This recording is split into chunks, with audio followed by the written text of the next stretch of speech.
กลัวโอ้เราจะจับดำบาสระนี่สระอะไรกี่หายจำพอดพวกไหนพวกไหนทอดไหมเจ้าทอดมาปวดทอดเนี่ยจากดังปีวิธีนี่ทำไร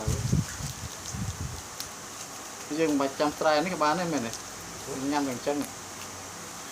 สมสกปมันที่สั่งใส่ใส่ป่า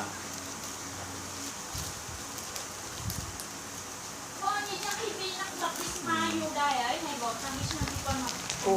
นี่เหรอมีได้เยอะแต่เขาห้ามไม่ให้ดันตกลงไปข้างล่างมันมีส่วนข้างล่างอยู่เอาเลยทำไงอ่ะทำไงอ่ะ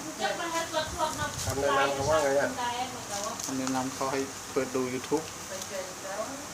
ผมเปิดดูก่อนดิโอ้อ๋อเขาเปิดดู YouTube ก่อนกินไม่เป็นนี่มันออกแบบนี้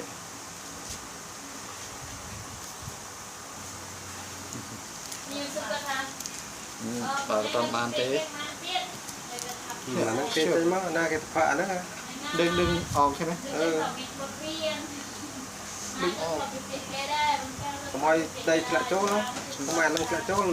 ตาอะไรทะโจ้ตั้งแต่หันไหนเนี่ยกันเนี่ยไม่เป็นไรเขามีถุงอยู่นี่ผมเนี่ยนั่งกินจะเหนื่อยเนี่ยเชื่อไงเนี่ยจะเหนื่อยจะไม่โจ้เลยมันเป็นเอาถุงออกก่อนอันนี้เอาถุงออกสิยังเคยลองดูแต่แล้วก็เต้นหนุ่มไอ้ตัวนี้ดอกมาลองเปลี่ยนมาโอเคแต่มันทอดของแอบแป๊บนึง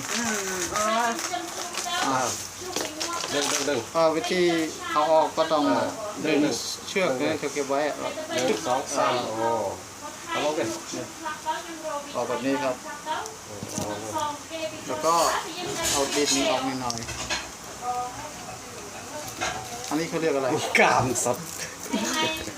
สีกามอะไร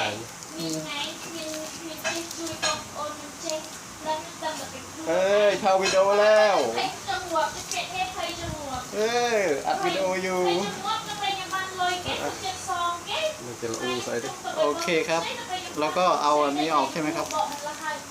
ใช่ไหมติดจ้องมันก็เอาไม่ใช่พักยูได้เอาออกไปโซนในเสล็ดตัวไม่มีอะไรไปเสือซ่าน้องสระคำเต้นยงจะมาให้จังกูไม่มีอะไรเข้าไปหรอกนี่โอ้โหก็มันประตูเดียวตกเส้นกูแล้วก็รอบ